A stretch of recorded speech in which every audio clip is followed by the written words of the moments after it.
virgin, bro, purdy. Had to test these niggas, yeah, I really did a survey. And they let me down, already knew that it was worthless.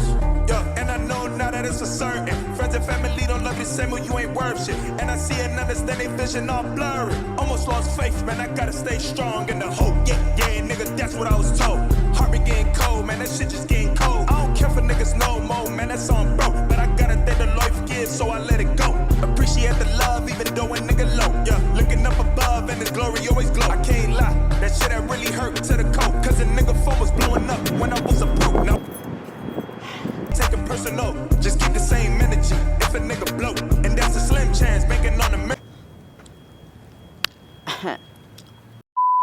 What is up, guys? It's your boy Alex from LEXUS Media. So, I am on top of the world.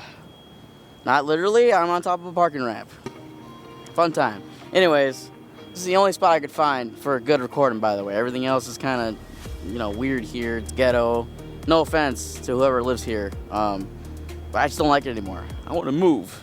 Move, man! I know I haven't posted in a couple of weeks, and I do apologize. I've been trying to find time for it, and I know that's not an excuse, but I do work 6 days a week, like I mentioned in my old video. I work 6 days a week. A long time ago, I also did a parking ramp.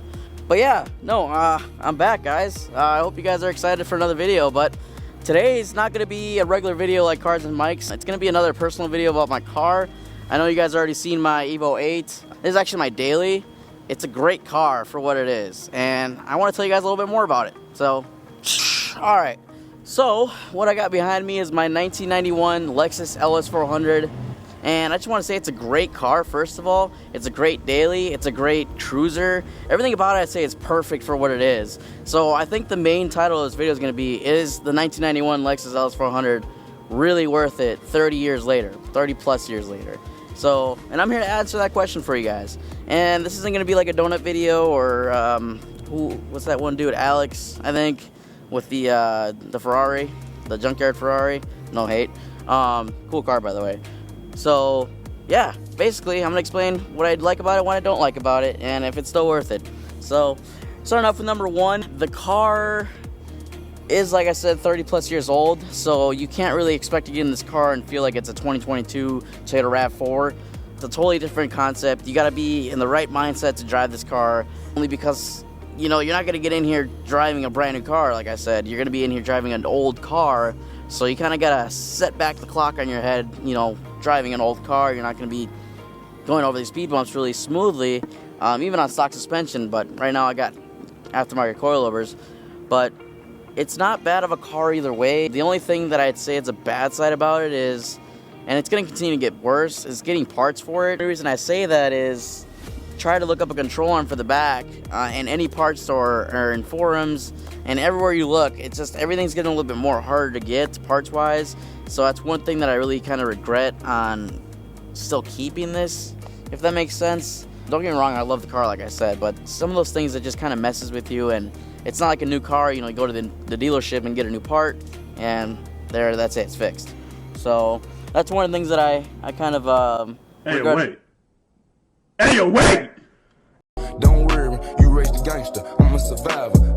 About it, but here's kind of a cool story on how I got it. So, it all started back in my LS400 days, slash Evo days. So, moral of the story, the LS400 was crashed. I was looking for another car. I got the Evo, and I drove that around for a long time. I had the best fun in it. It was a great car. You know, don't get me wrong, it's fast and everything. And at work, I basically got a promotion, so I got to step up in the company. And at the time, I was 18, and I still kind of had the LS400 as a daily, going to work with it. And I got bumped up to basically assistant manager at this place. And basically, I had to roll around to different accounts. So what that meant is a little bit more responsibilities. And they told me I had to go to these shops to kind of tell them about us and how we work, and had to give them flyers and whatnot. It would always be embarrassing to show up with the LS400 all beat the crap and super loud and super, you know, unmature, basically. Because that's how I was back then. I didn't really look at it that way, showing up to these shops in a really ghetto car. I basically thought to myself, I needed something to represent me kind of differently. I wanted to grow up out of that phase. So I sold that car, got about $2,800 out of it, and right away after that, that same day I was looking at an LS400, hint hint, in the cities, and this thing was perfect to me. It was clean, and I thought it was the greatest thing ever, and it gave me flashbacks to the time when I traded my IS300 for an LS400 that was kind of alright in condition, but as soon as I drove that one, my trade back then, I fell in love with that car too. It's a 4.0 V8, it's heavy, it's a nice cruiser, it's exactly what I was looking for, so I was excited about it. And you know, things went south a little bit, moral of the story, things went south a little bit, so I ended up getting my car back, and pretty much we said no deal. He wanted his car back because my car had too many problems. I don't blame him. I mean, it did have a bent frame. There's a bunch of things wrong with it, so I was like, I'll hang on to it for a little bit longer. So I started looking into it, and that's when I sold it. Like I said, back to the story, I sold it, and that same day I was looking at an LS400, and I found this one. It was an absolute gem. It was rust-free. It was low mileage at the time. It was completely stock, by the way. It was owned by a grandma. Basically, her husband died, R.I.P. And after he passed away, it was passed on to his son, and the son basically got it up and running because it was sitting for 10 years after the husband died. So the kid turned 18, and the grandma handed down the car to him. And of course, the kid who I bought it from was a little bit loaded money-wise, so he didn't really want it, I could tell, because when I went to go buy it, the guy had his own wrap shop at 18 years old, and I gotta say, it's pretty impressive for an 18-year-old. So I was like, well, since you don't really need it, I think I'll just take it off your hands. And, you know, we went to the place. It was in Wyzetta, or closer to that area, because the car originally came from Wyzetta. I showed up. I gave him the check. I was kind of surprised on what he gave me. It was astonishing. Let me grab it. What you see here are the records of the vehicle for its entire history. And I was super, super surprised on how he had it. Not really in the back of my head because it was owned by a grandma. But when you look into this file and after you buy that vehicle, that is always going to be a good sign. And I promise you that.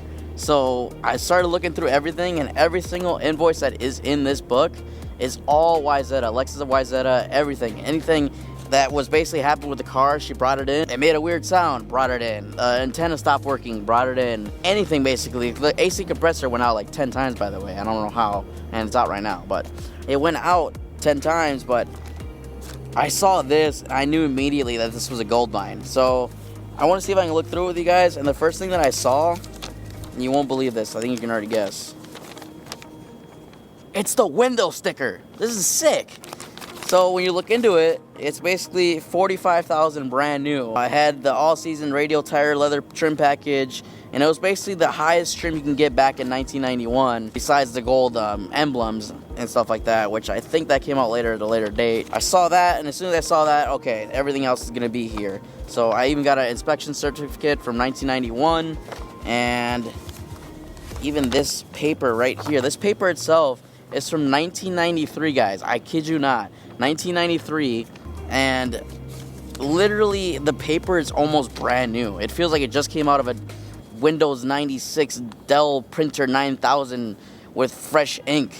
Like, it's crazy. And I don't know if the guy's gonna mind me reading this off, but he bought 3 vehicles at the same time cash, right in the spot, in LEXUS of Wyzetta. So the first car that he bought was a 1991 LS400, which is this guy, and a 1993 ES300, and a Tornado, or Tornado. I think that was Tornado.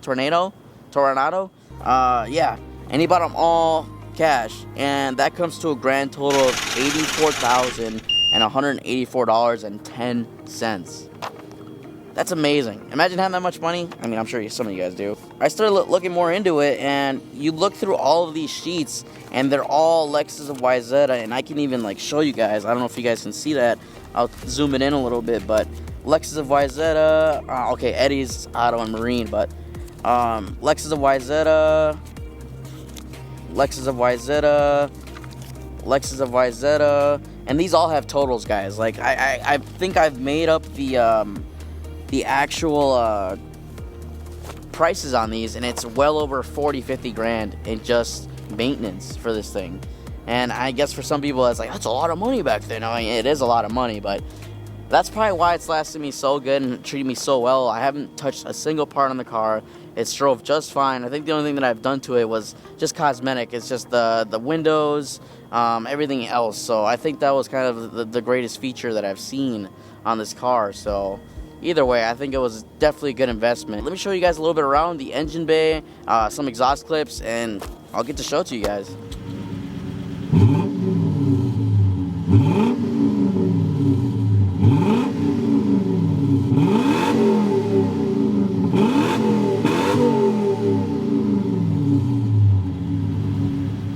Alright guys, last but not least, the best thing about this car, I'll have to say, is definitely the engine, guys. I mean, you guys already know the legendary 1UZ 4-cam 32 valve in all its glory, guys. It's all stock, and I forgot to mention that it is running Rev 9 coilovers.